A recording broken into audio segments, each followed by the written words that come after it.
Morning, everyone. I'd like to welcome, thank you. Sorry, I forgot to pause for that. Everyone to say good morning back. Good morning. I'd like to welcome you all this morning to the Unitarian Universalist Fellowship of Pottstown. Welcome to all those who ventured no. I don't know. I don't think so. That's fine. Oh, okay. There we go. I'll look forward to you. Welcome to all those who ventured out to be in the sanctuary on this beautiful day, this beautiful Mother's Day. I know that today when everybody tries to spend time with their family, and I'm glad you chose the UFP family to be with today. For over 50 years, the UFP has been a liberal religious voice in the Pottstown area. As UUs, we believe that facts and faith are not in conflict. We believe that we can and should honor the wisdom of the past, even as we build a new way into the future. And one of the best ways to honor the past is by learning from it and not repeating it. But perhaps most importantly, we believe that everyone is inside the circle of justice and compassion. So we hope your spirit and your mind and your heart are refreshed as we join together in a spirit of love. We come together this Sunday morning and every Sunday morning, not because we share a creed, but because we share a promise. We promise to support one another in our spiritual journeys. So whoever you are, wherever you are in time or space, wherever you come from, whomever you love, whatever you look like, we are so glad you are here today. So now we have a moment for announcements. If anyone has an announcement, please feel free to come up to the front. This microphone is the one that works, so we'll use this. And please remember to introduce yourself because not everyone knows who you are. Well, I'm sure actually most people do, but we can't be 100% sure at any time.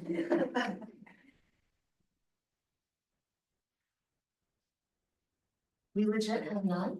Announcements? Is this a first? That deserves a round of applause.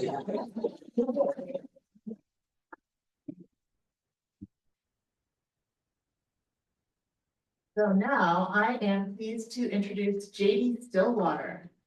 JD Stillwater moves and inspires thousands of people all over North America and the globe with messages of awe and deep kinship. From the Chautauqua Institution to Sinai and Synapse and Fellowship, to the Parliament of the World's Religions, to academic conferences, civic clubs, and fellowships like ours.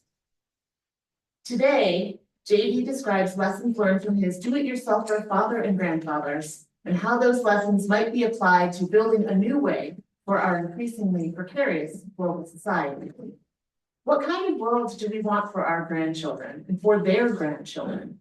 Are we behaving accordingly? Building is not easy or comfortable. Are we willing to do what it takes?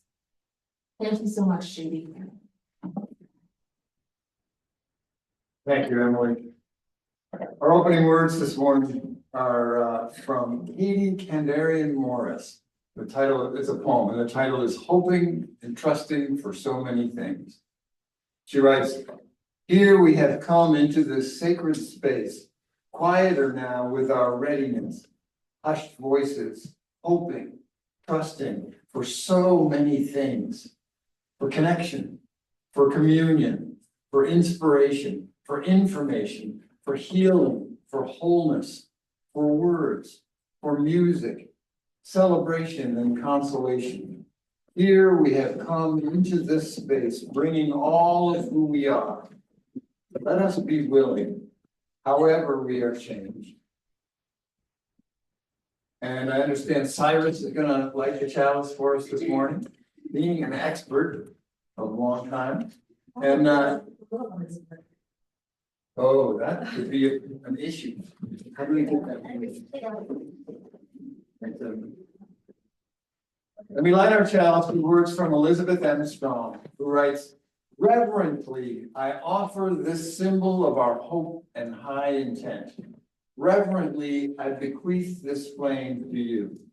This is the light that is lit for everyone who comes into the world. Bear this light to others, one by one. Let the flame go from life to life till all is lit with its warmth. Tell that the light means wisdom. Tell that the light means kindness. Tell that the light means understanding. Tell that the light means tolerance. Tell that the light means sacrifice. Tell that the light is a vision of a fairer world. Tell that this is the light that is lit for everyone who comes into the world. Thank you. Our opening hymn this morning is 1017, Building a New Way.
Is this wire, the other wired mic, is it working?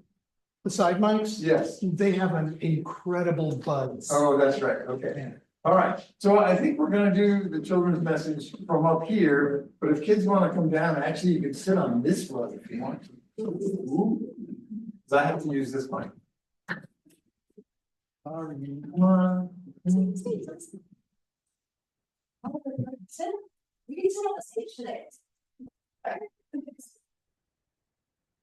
Be able to see you as we do this.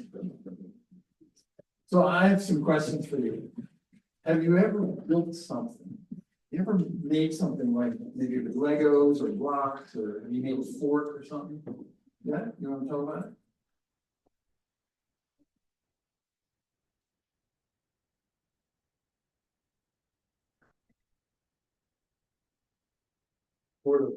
Build a fort with sticks in the backyard, yeah, sticks and trees and stuff.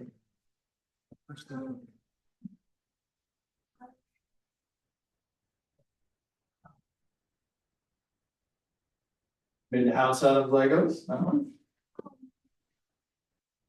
There's this little house that we add on to, it's like we have sticks and we add on to it.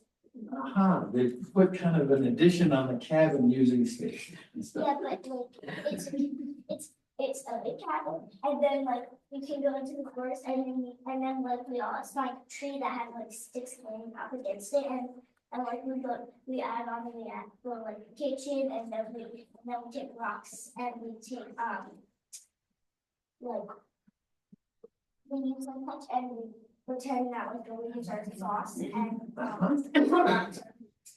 So this sort of addition on the cabin, or is it separate or is it attached to it? Separate? Okay.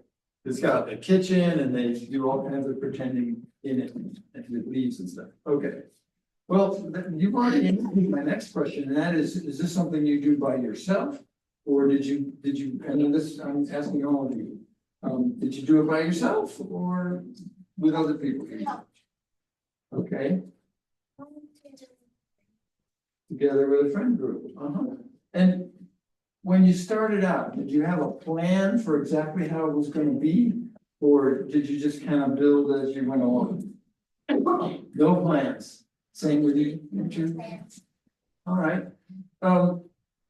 was it easy? Or were there times when it was like, oh, this isn't working, or something didn't work quite the way you wanted to? You have to have the right blocks when with Legos you're talking about. Okay, some people that. Oh, sometimes it's hard to find just the right materials that you need, and that can be in line, yeah. When it was finished, is it finished, and or when you felt like you were done with part of it, or when you felt at some stage that it was finished, how did that feel? How does it feel having done it? Feels good. Can you say more about that? What kind of, like, there are lots of different kinds of good, right? Yeah, a bright spot in your day, okay? Complete, that's like a satisfaction with having done it, okay? It's like you're filled with pride. Pride at building something, yeah. So it sounds like from what you said, however we do our building, we know it only happens with some effort. And sometimes with a lot of cooperation with ourselves and other people. Sometimes it doesn't work out the way we plan, sometimes something breaks. But when we keep going until it's finished, it feels really good. Make something new and something different, maybe that has never existed before, right? Something that is only in the world because we built it. Does that sound kind of like what I heard from you? Yeah. Wow. So building things is a good and worthwhile activity. Cool. Well, thanks for sharing with me. And that's it. Now we can see you do your classes. Thanks for having the courage to come up here and sit on the stage. Girl power. Yeah, yeah.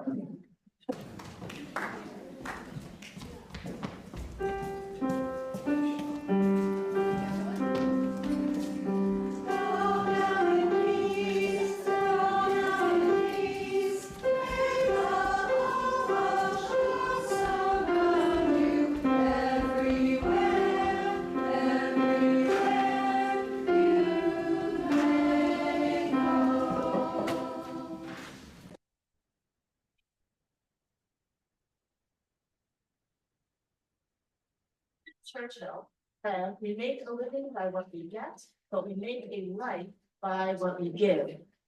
The life and the work of this fellowship are enriched by the gifts that you are able to offer.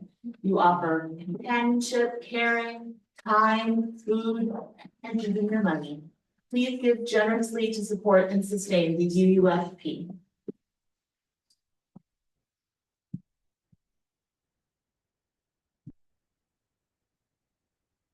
We dedicate today's gifts to the work of this congregation, weaving a tapestry of compassion and action, faith and fellowship, hope and wholeness. Thank you so much for the gifts you've given today. They are given with generosity and received with love.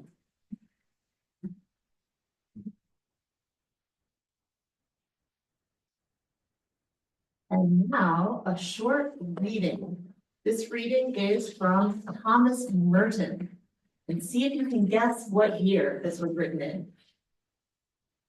We are living in the greatest revolution in history. A huge, spontaneous upheaval of the entire human race. Not the revolution planned and carried out by any particular party, race, or nation, but a deep elemental boiling over of all the inner contradictions that have ever been, a revelation of the chaotic forces inside everybody. This revolution is a profound spiritual crisis of the whole world, manifested largely in desperation, cynicism, violence, conflict, self-contradiction, ambivalence, fear, hope, doubt and belief, creation and destructiveness, progress and regression, obsessive attachments to images, idols, slogans, programs that only the dull, general anguish for a moment until it burns out everywhere in a still more acute and terrifying form. All right, guesses. When did Thomas Merton write this? In the 60s. '60s, yes. 1966, Conjectures of a Guilty Bystander.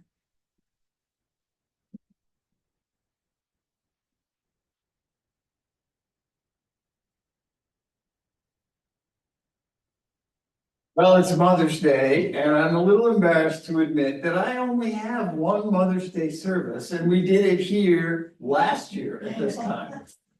But Father's Day is coming up really soon here, and this Father's Day message that I have for you about do-it-yourselfers, I think applies to mothers too, or at least to my mom, who joins us this morning by Zoom. In my childhood, and still, she grows a lot of food. And she used to make bread from scratch, by which I mean she ground the wheat to make the flour. That grinder was running throughout my childhood. She canned and quilted and other kinds of what we might call survival arts that, would be a lot easier to just buy from the global, this is not advancing my slides.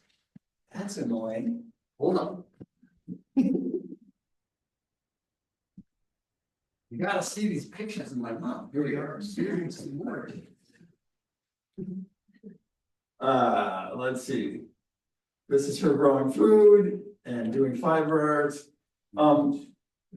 She made a lot of stuff that would be a lot easier to just buy from global industrial mega factories and industrial farms and stuff.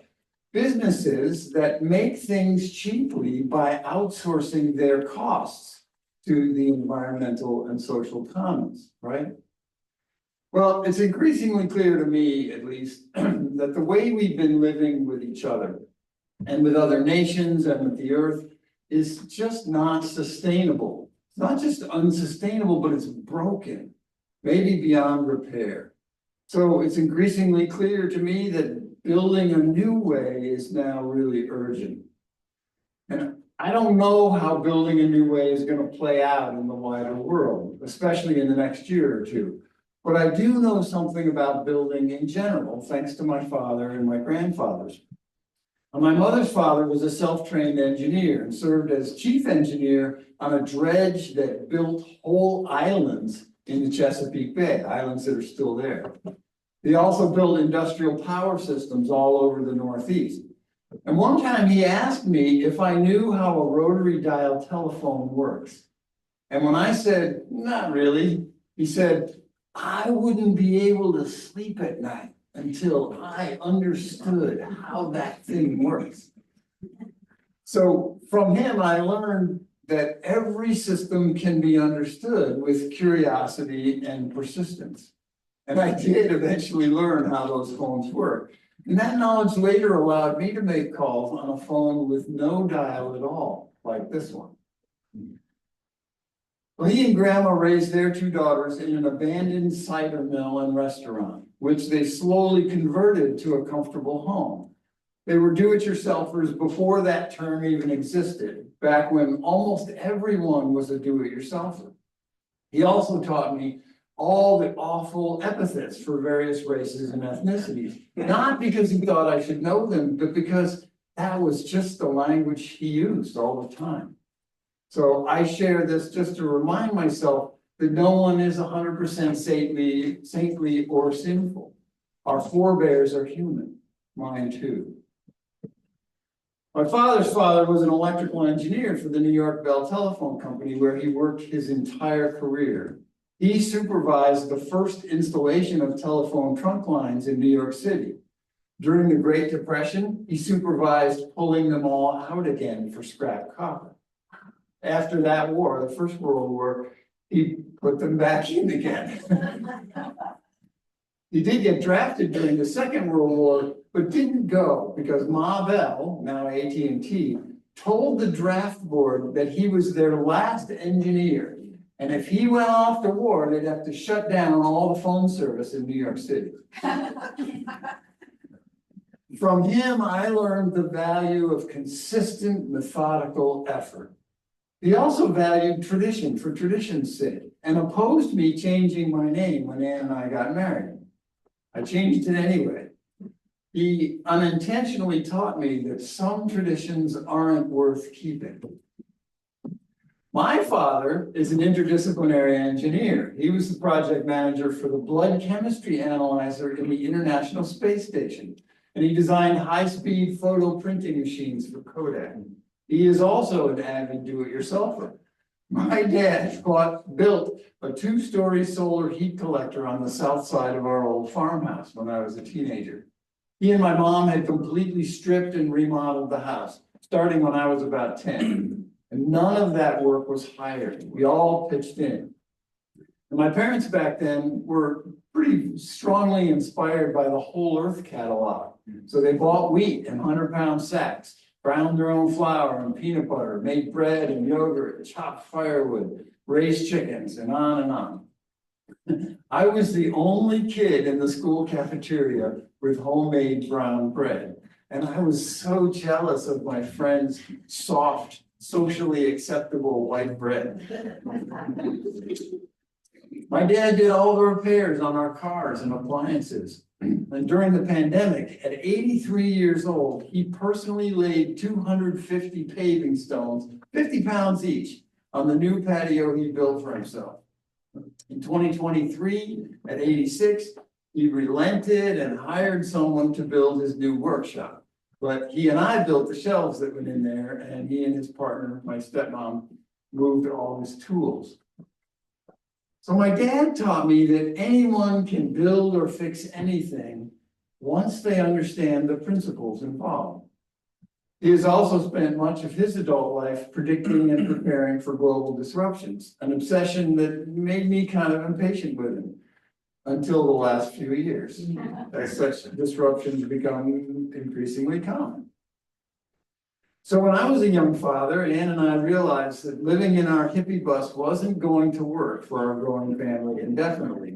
We bought an old barn in rural Ohio and spent the next 13 years slowly converting it to a comfortable home. The best part is that our kids can say, "Why, yes, I was raised in a That little kid, by the way, is he on the screen?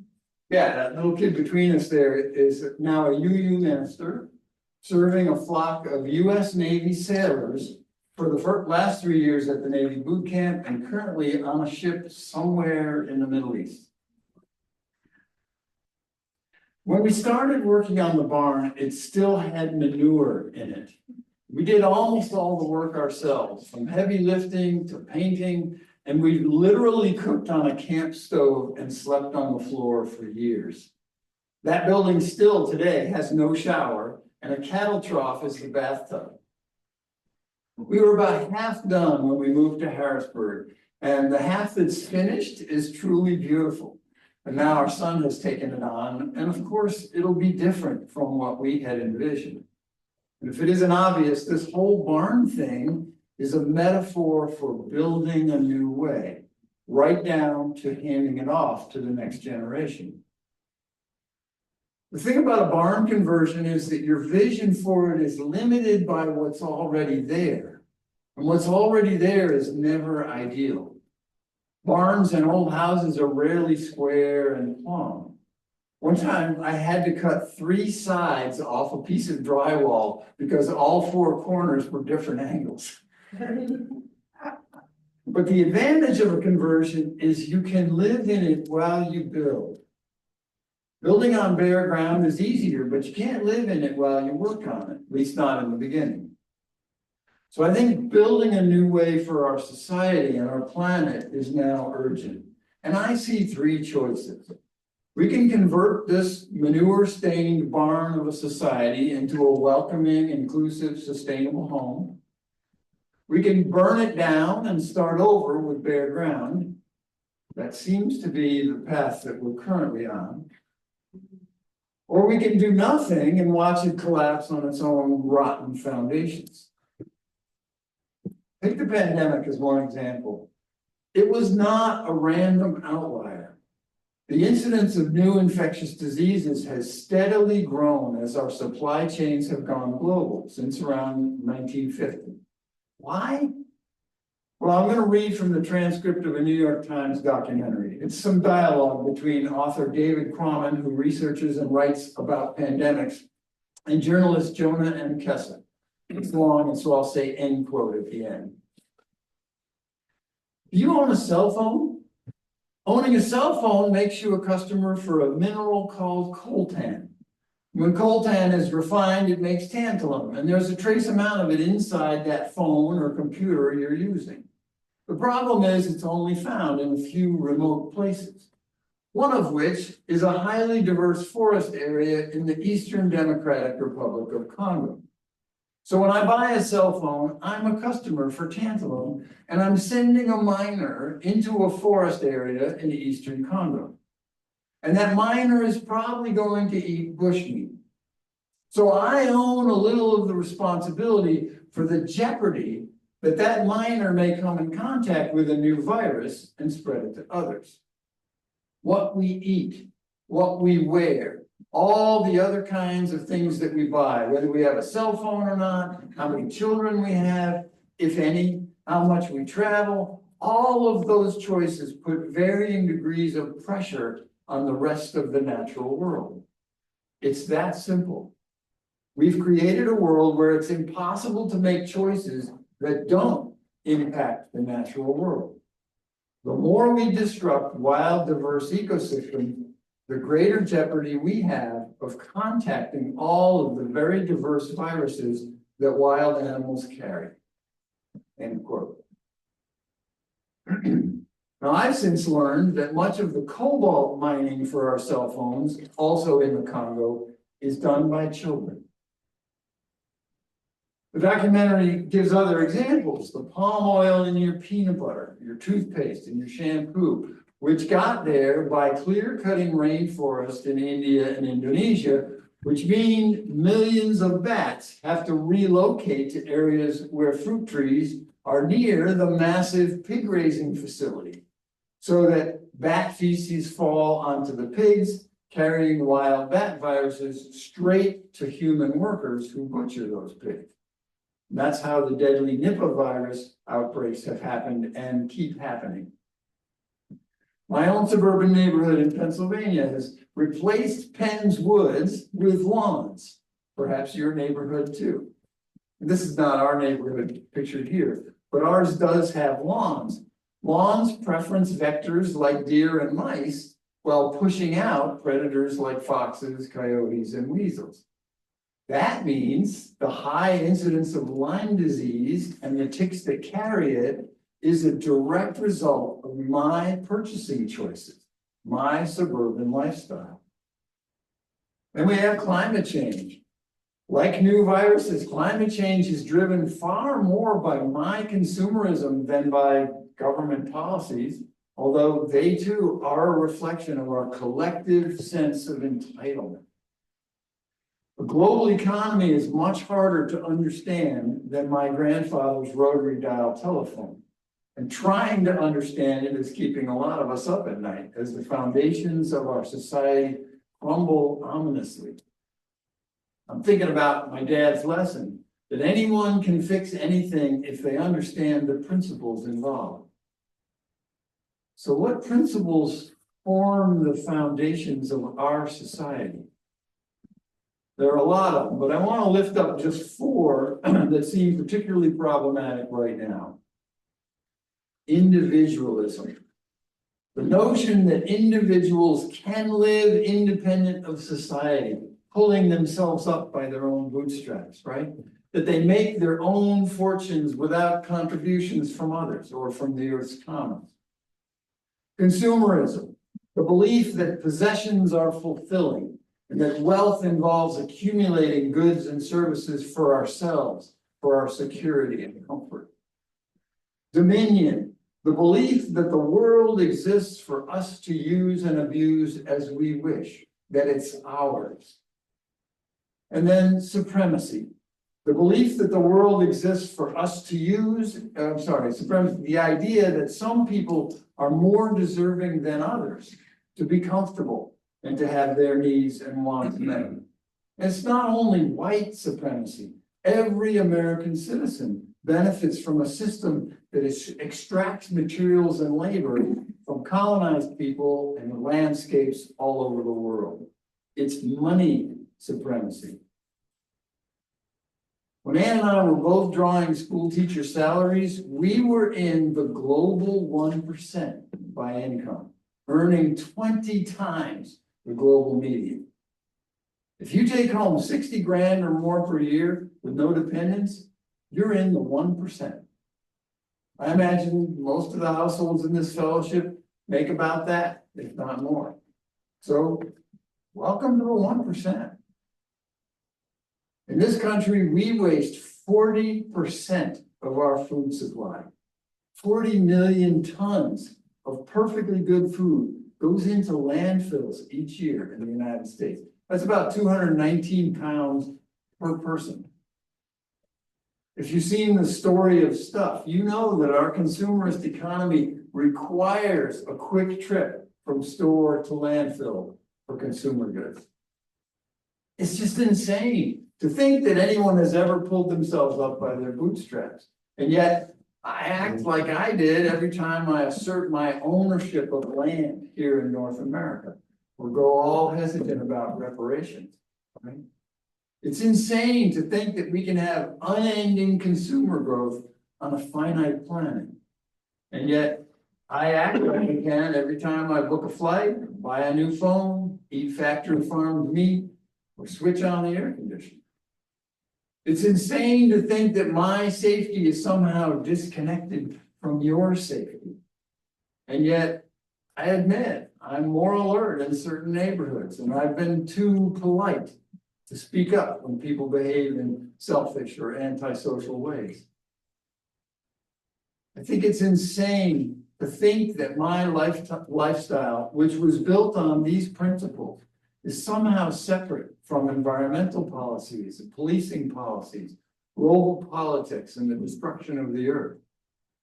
Every time I act in accord with those principles, it is my knee pressing on the world's neck as the planet and its people struggle to say, I can't breathe. My do-it-yourself heritage. Any system can be understood with curiosity and persistence. Consistent, methodical effort helps. Some traditions aren't worth keeping. Anyone can fix anything if they understand the principles involved.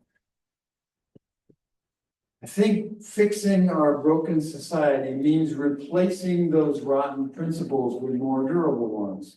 But that almost certainly involves some discomfort for people like me. Probably for you too. Am I ready to be uncomfortable? Am I willing to live in a building under construction, to make the sacrifices, to sleep on the floor, to do the heavy lifting of building a new way? Our democracy is crumbling around us. But this is not a good time for righteous indignation and Trump this or the corporations that. What have the billionaires done this time? You know, it's time to acknowledge that, at least in part, it's my lifestyle, my entitlement, my consumerism that drives the system, the same system that is squeezing the life out of the world. This is also no time for guilty sulking and feeling ashamed of myself or giving up, giving away all the resources that I currently manage. This is a time for humbly but actively using my resources, my time, talent, and treasure to the best of my ability, my privileged ability to serve the common good. To get myself off the neck of my human siblings on other continents and my non-human cousins. Not only because it's the right thing to do, but because I need them to thrive so that my children and grandchildren can too. And to do that, I have to stop consuming 20 times my share and seek ways to be more resilient. Ann and I have barely begun that process. Our electricity is from 100% renewable sources now, thanks to the PA Electric Choice Program. But we still heat with gas, and we're slowly replacing our cars and our gas-powered tools with hybrid or electric ones, but we still mow some of our yard, and I'm still not sure why. My reading list is strong on writers of color and progressive thinkers, but I'm slow to change my behavior. We hang dry most of our laundry, especially in the summertime. We just started last week, but I grumble about it the whole time. We're shifting to local sources of produce and meat, but we're still eating a fair amount of meat. We mostly do night cooling in the summer instead of turning on the AC, but we still do turn it on some nights in August when we could just be hot, like most people who live in this world and like most of our ancestors were. That word principles is familiar to use. The 7 principles, or sometimes 8 of the UUA, are quite a contrast to the principles I mentioned earlier. And they would make a pretty decent blueprint for building a new way, whether it's a barn conversion or a bulldoze job. Am I ready to live them as well as to espouse them? Let's take a look. The inherent worth and dignity of every person. Well, I participate in a supremacy economy. It's hard not to, but am I extracting myself from it? At least a little bit at a time. Justice, equity, and compassion in human relations. Well, my politics align with that, but my lifestyle often still violates it. Acceptance of one another and encouragement to spiritual growth in our congregations. If this fellowship has no internal strife, it's probably the only one. But how we behave in the midst of conflict is what matters. Free and responsible search for truth and meaning. My search is relatively free. How do I know if it's responsible? Am I even asking that question? The right of conscience and the use of the democratic process. Big challenges to this in the United States right now, right? The goal of world community with peace, liberty, and justice for all. Seems to be we're losing ground on that one, largely. Respect for the interdependent web of all existence of which we are a part. Not a chance. I've barely begun that work. As an example of building a new way, those principles were thoughtfully and collaboratively distilled into the new Article 2 values that were adopted last year, along with an eighth principle about dismantling racism. But it's all still in there. Living our values is easier said than done. Notice, in the principles or the values, there's nothing in there about freedom from discomfort. Nothing about preserving my standard of living. Nothing about high-speed broadband, not even much about politics. Sure, they all have political implications, but they're mostly about how I approach my relationships with you and with the natural world. And these principles are hardcore when you come right down to it. Fully living them into our lifestyles is not going to be comfortable. Once Ann and I had developed a vision for the barn, for where we wanted walls and windows and floors, then we knew what to cut away from the existing structure. I think many of us are approaching the larger societal construction project backwards. We can see what we want to cut out, but we're not as good at seeing what we want it to look like when it's done. And I think that has to come first. And that visioning process is not inherently political. It's personal. It starts in our own hearts, our own minds. What do we want for the grandchildren? And I don't mean our grandchildren, I mean the grandchildren, all of them. Are we living and learning and shopping in a manner that will create that vision of ours? There's an old bumper sticker that goes, live simply that others may simply live. Am I doing that? Could I do more? From those to whom much is given, much is expected. I think it's time to expect much of ourselves. We can do this. We are teachable and resilient. We have the benefit of immense resources. Any system can be understood with curiosity and persistence. Consistent, methodical effort works. Some traditions aren't worth keeping. Anything can be built or fixed if we understand the principles involved, even the human heart, even mine.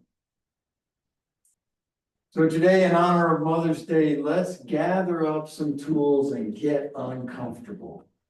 Building a new way, and doing it ourselves together. Amen.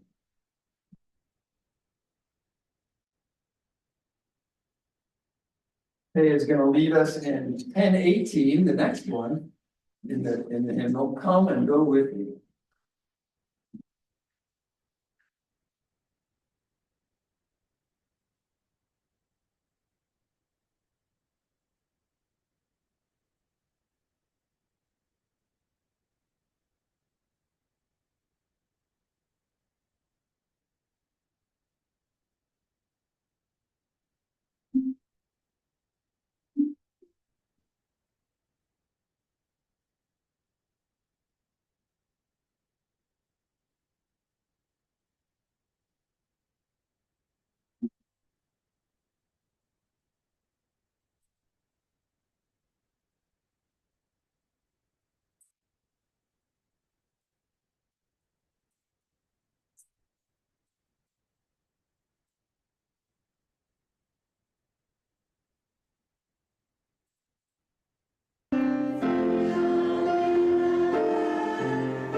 Let this be the first day of a new world, a new way of being in the world, a new way built one person at a time, ourselves. Let it begin with me.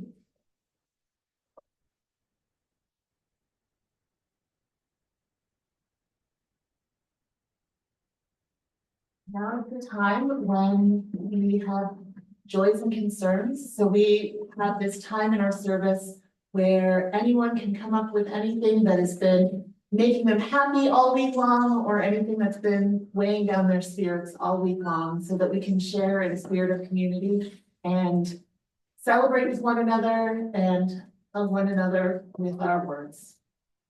And love.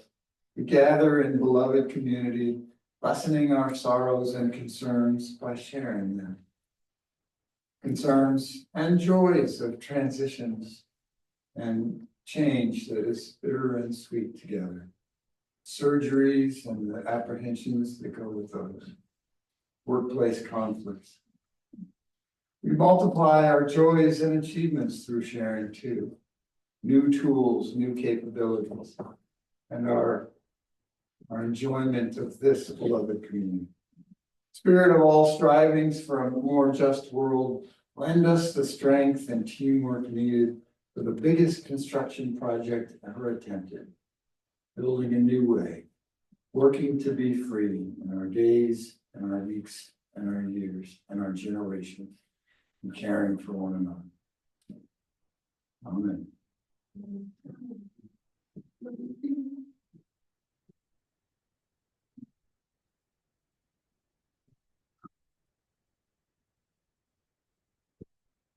Well, please join us all for coffee hour. I understand there's way too much cake.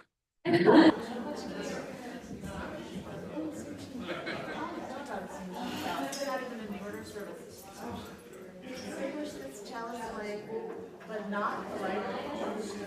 For the five being prepared in our hearts and in our hands until we are together again. Now. Now coffee and cake.